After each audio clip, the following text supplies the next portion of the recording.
Bapak Ibu Saudara, kita melanjutkan studi kita kristalisasi kitab Efesus. Ini yang kedua, kita ambil tema.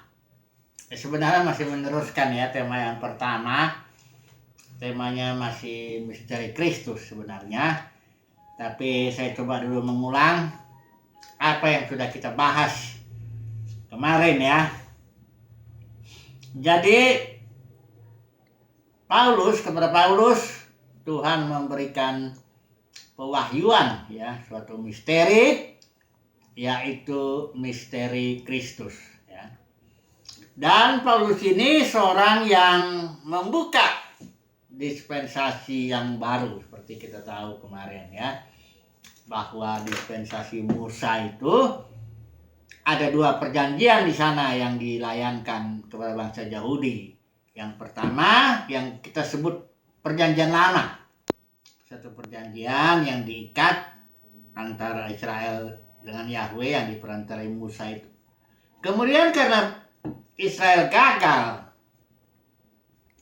memelihara perjanjian itu, maka dalam Yeremia 31 ayat 31 Tuhan berjanji akan membuat suatu perjanjian baru yang akan dia ikat kepada Israel dan Yehuda. Itu yang pertama-tama perjanjian baru itu.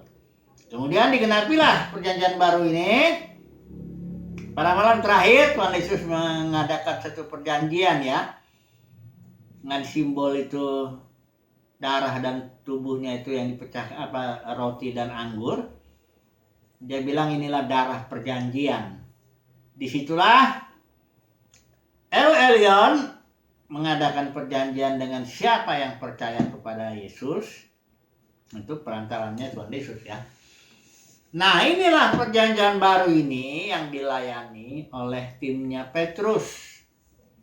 Jadi Petrus, Yakobus, Yohanes semuanya ini untuk bangsa Yahudi khusus ya. Jadi Petrus itu seorang rasul khusus untuk orang-orang bersunat.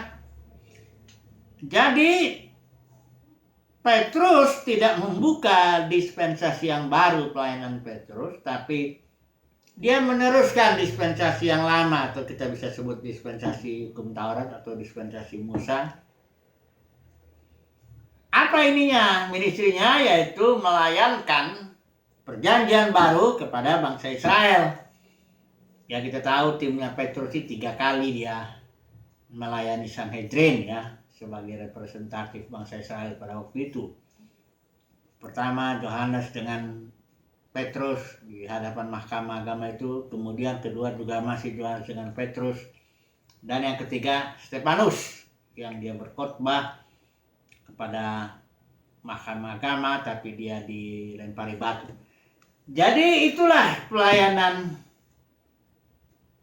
Petrus kepada bangsa Yahudi. Itu adalah suatu pelayanan yang meneruskan dispensasi sebelumnya itu. Tapi Paulus ini membuka suatu dispensasi yang baru yang disebut, ya kita bisa menyebutnya itu dispensasi misteri ya,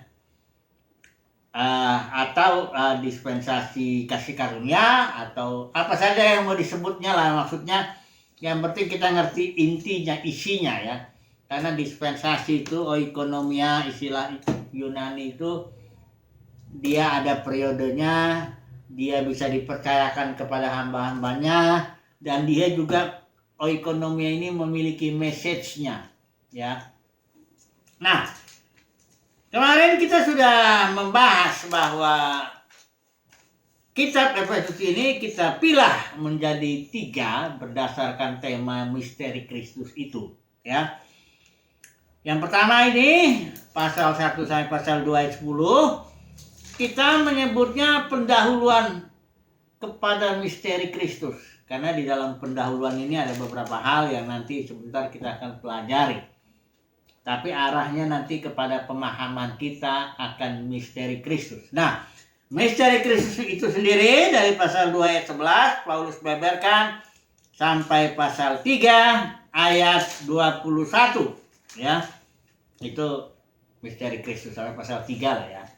Kemudian pasal 456 itu hal-hal praktis yang terkait dengan misteri Kristus, atau dengan kata lain misteri Kristus yang diaplikasikan dalam kehidupan sehari-hari, baik kehidupan pribadi, keluarga, maupun peperangan rohani juga disinggung di situ ya.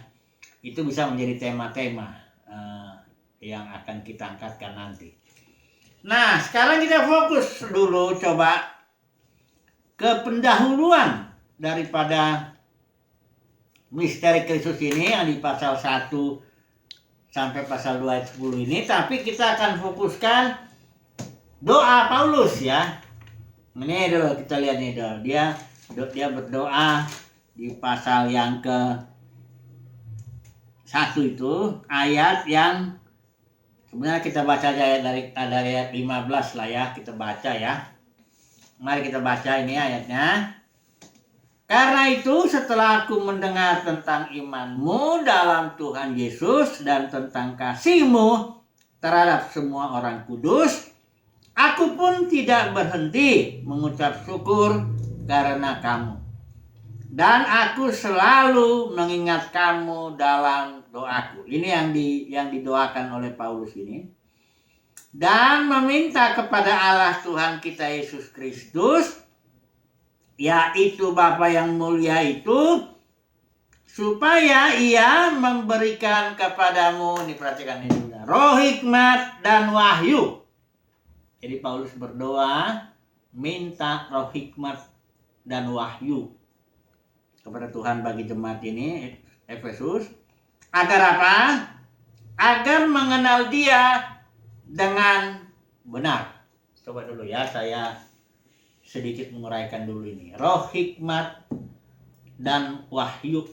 Wahyu itu, revelation itu artinya pembukaan. Jadi kalau saudara ini, misalnya saya punya pensil, saya tutup dengan kertas, saudara tidak tahu benda apa yang di tangan kanan saya ini. Ketika saya buka, nah itu artinya saya wahyukan. Nah, ketahuanlah bahwa di tangan kanan saya ini pulpen. Nah, itu yang Paulus doakan supaya dikatakan kita mendapatkan roh hikmat dan wahyu ya, agar mengenal. Jadi mengenal ini adalah terkait mengenal Tuhan dengan benar ya. Ini terkait dengan spirit. Roh, hikmat, dan wahyu itu mesti ada ya. Jangan nanti kita anggap hitam, kalau kita mengenal Alkitab hitam di atas putih, itu berarti sudah mengenal Dia dengan benar. Belum tentu ya. Saya mau menjelaskan begini, karena banyak orang mengatakan bahwa mengenal Tuhan itu sama dengan mengenal kitab suci ini, hitam di atas putih ini. Karena orang banyak mengatakan bahwa Alkitab ini adalah firman Tuhan. Jadi kalau orang belajar Alkitab, berarti dia otomatis mengenal Tuhan atau belajar tentang Tuhan dengan benar. Saya mesti menjelaskan ini ya. Yesus bilang kepada orang Saduki yang waktu itu nggak percaya akan kebangkitan ya. Yesus bilang, kamu sesat karena kamu tidak mengenal kitab suci maupun kuasa Elohim. Jadi sesatnya orang Saduki itu bukan karena dia nggak mengenal kitab suci aja, tapi juga dia tidak mengenal kuasa Elohim. Nah, jadi saya bikin kalimatnya begini. Orang yang tidak yang sesat itu, yang tidak mengenal Elohim dengan benar itu, adalah orang yang hanya, nah ini saya bilang, hanya mengenal kitab suci aja, tapi nggak mengenal kuasa Elohim. Atau mengenal kuasa Elohim, tapi nggak mengenal kitab suci. Ini dua-duanya harus ada, barulah dibilang tidak sesat. Ya. Kitab suci perlu nggak dipelajari Alkitab ini? Sangat perlu. Tapi kalau mempelajari kitab suci tidak menyentuh roh, hikmat, dan wahyu itu, spirit atau kuasa Elohim ini, ya nggak bisa dibilang mengenal Elohim dengan benar. Karena Paulus bilang hitam di atas putih itu malah mematikan. Roh itulah yang menghidupkan. Yesus juga bilang dalam Injil Yohanes, perkataanku adalah roh dan hidup. Ya. Jadi kalau orang baca kitab suci nggak ketemu roh, nggak ketemu spiritnya itu ya nggak bisa. Ya. Itu makanya kalau orang ada yang baca Alkitab ini, dia nggak ketemu rohnya malah ngantuk, males, bosan dan sebagainya. Tapi kalau ada orang yang baca Alkitab begini bisa sampai nangis malah. Semangat dia, bersuka cita, membara dia di dalam karena ketemu rohnya itu. Roh hikmat dan wahyunya ketemu. Ya, ini perkataannya ini hitam di atas putih nih. Ini memang ini tulisannya diilhamkan oleh Tuhan. Alkitab itu adalah tulisan, tapi yang diilhamkan oleh Tuhan dan tidak bersalah dalam terjemahan aslinya. Kita sangat percaya dengan infallibility maupun atau ineransi Alkitab itu. Ketidakbersalahan kitab suci. Tulisan aslinya ya. Kalau kita mau terjemahan ini, udah banyak salahnya, ya. Sehingga memang makanya kita harus melakukan kritik teks, mencoba mendekati teks yang aslinya itu untuk memahami makna yang dimaksud itu. Nah, tapi sekali lagi, yang didoakan Paulus itu buat jemaat di Efesus ini adalah supaya mereka, ya tentu dia harus membaca kitab suci ya, inilah makanya Paulus menulis surat. Tapi dia ingin, Paulus doa supaya kamu mendapatkan spirit, yaitu roh hikmat dan wahyu, atau kuasa Elohim, atau roh Elohim lah. Karena kalau nggak ada rohnya, mati sudah. Ada orang bisa belajar teologi S1, S2, S3, tapi nggak ketemu rohnya itu. Sehingga pengenalannya nggak benar. Ya. Bisa sesat malah. Ya. Nah, ini makanya Paulus mendoakan begini ya, di ayat ini. Coba saya baca lagi sekali lagi. Ayat 17 ya. Dan meminta kepada Allah Tuhan kita Yesus Kristus, yaitu Bapa yang mulia itu, supaya Ia memberikan kepadamu roh hikmat dan wahyu untuk mengenal Dia dengan benar. Ini satu poin ya. Kemudian poin kedua dari doa Paulus itu. Dia doakan begini, supaya Ia menjadikan mata hatimu terang. Ini mata hati ini bukan hanya pikiran, ini maksud, tapi udah yang jauh di dalam juga. Batiniah lah, secara batiniah kamu mendapatkan suatu pengertian. Ini bilang begini, supaya Ia menjadikan mata hatimu terang, agar kamu mengerti. Understanding di sini bukan hanya mengerti secara akal, bukan. Ini menyangkut juga mengerti secara batiniah. Ini pengertiannya ini, ya. Supaya kamu mengerti. Mengerti apa? Pengharapan apakah yang terkandung dalam panggilannya, betapa kayanya kemuliaan bagian yang ditentukannya bagi orang-orang kudus. Jadi untuk memahami pengharapan atau kemuliaan bagian daripada orang-orang kudus yang terpanggil itu, itu perlu pikiran kita bukan hanya dicerahkan, tapi batin juga. Mata hati kita, pikiran, luar biasa gitu. Bagian yang ditentukan untuk orang-orang kudus ini yang terpanggil. Ya. Jadi sekali lagi, Paulus di sini menekankan bukan hanya perkara-perkara yang di luar, ya. yang didoakannya itu perkara-perkara yang di dalam spirit, ya, spiritual, ya. Karena memang kita sudah bahas kemarin kan, berkat Abraham bagi bangsa-bangsa lain, bagi kita adalah roh, yaitu. Dan pasal 1 ayat 3 juga Paulus bilang, terpujilah Allah dan Bapa Tuhan kita Yesus Kristus, yang dalam Kristus telah mengaruniakan kepada kita segala berkat rohani di dalam surga. Ini bukan Paulus nggak peduli ya dengan soal makan minum, bukan. Tapi dia mau menjelaskan bahwa menjadi orang kudus atau dipanggil menjadi orang kudus, mendapat bagian dalam panggilan itu sesuatu yang sangat spiritual. Itulah. Itu makanya khotbah di mimbar ini yang menekankan berkat jasmani, ya, pengharapan jasmani. Ini jauh sekali dari pewahyuan yang misteri Kristus yang mau Paulus sampaikan ini. Dia belum ngomong dari Kristus, dia masih berdoa aja dulu supaya kamu ngerti dulu lah, ya, panggilanmu, bagian betapa mulia bagian yang ditentukan bagi orang-orang kudus, ya. Nah, ini dua poin aja dulu mengenai doa Paulus, ya. Kemudian kita coba masuk ke dalam misteri Kristus, ya.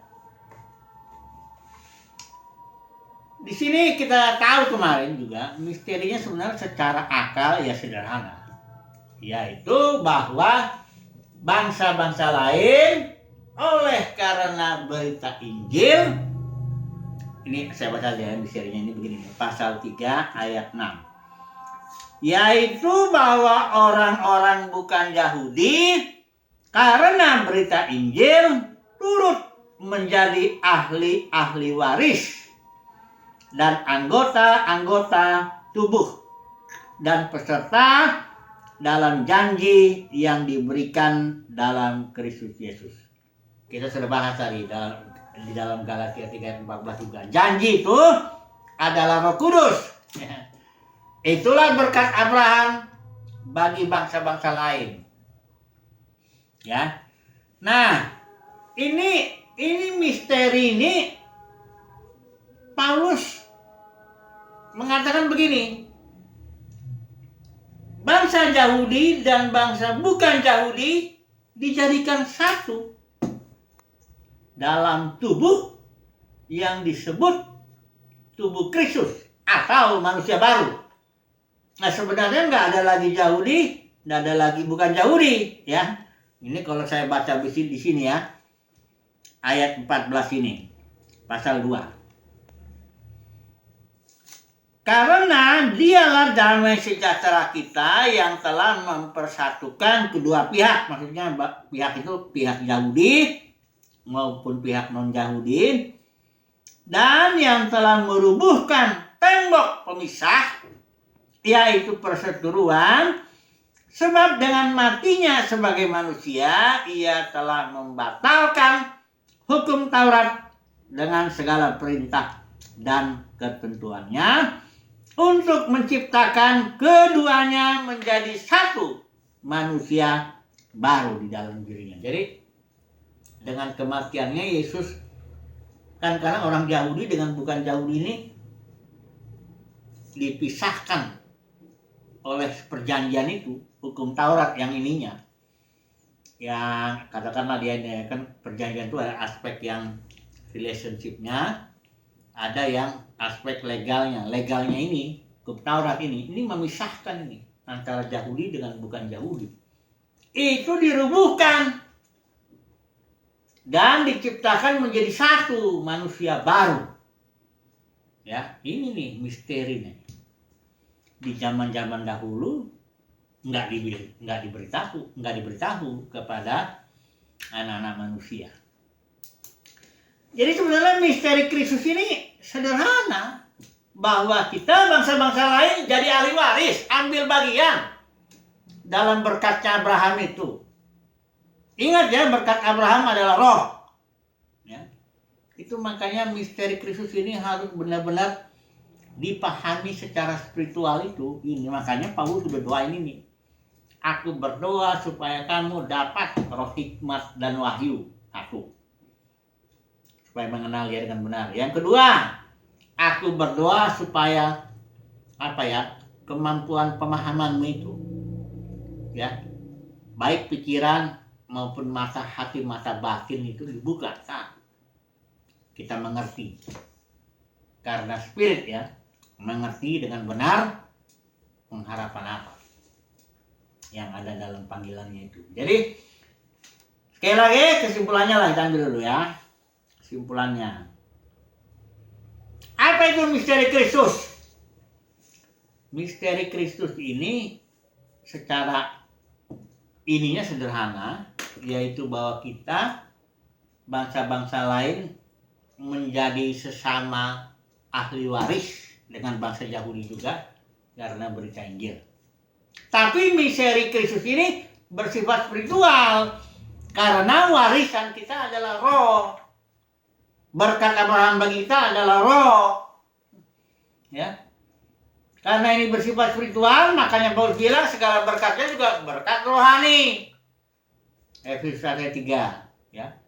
Doa-doa Paulus juga bersifat spiritual ya. Ya boleh sih doa untuk makan minum ya. Karena itu kan Yesus ajarkan juga. Berikanlah pada kami makanan, minuman secukupnya. Tapi kan itu bukan doa yang pertama. Kalau doa Bapa kami kan yang pertama, Bapa kami yang di sorga, dikuduskanlah namamu, itu kan spiritual. Ya, jadilah, datanglah kerajaanmu, jadilah kehendakmu di bumi seperti itu, semuanya spiritual dulu. Ya, jadi kalau doa kita juga, kalau kita paham ini, ya doa kita seperti Paulus lah. Tuhan berikan aku roh hikmat dan wahyu. Tolong Tuhan beri terangi mata hatiku dan sebagainya. Kesimpulannya, ya marilah kita belajar mencari hal-hal yang rohani gitu loh. Ya. Carilah dahulu kerajaan sorga gitu loh. Kumpulkan bagimu harta, jangan di bumi, tapi di sorga gitu loh. Yang sorgawi dulu lah. Ya. Yang sorgawi dulu. Ya. Karena inilah dia warisan kita. Ya. Ini dulu lah, nanti besok kita sambung lagi. Haleluya. Amin.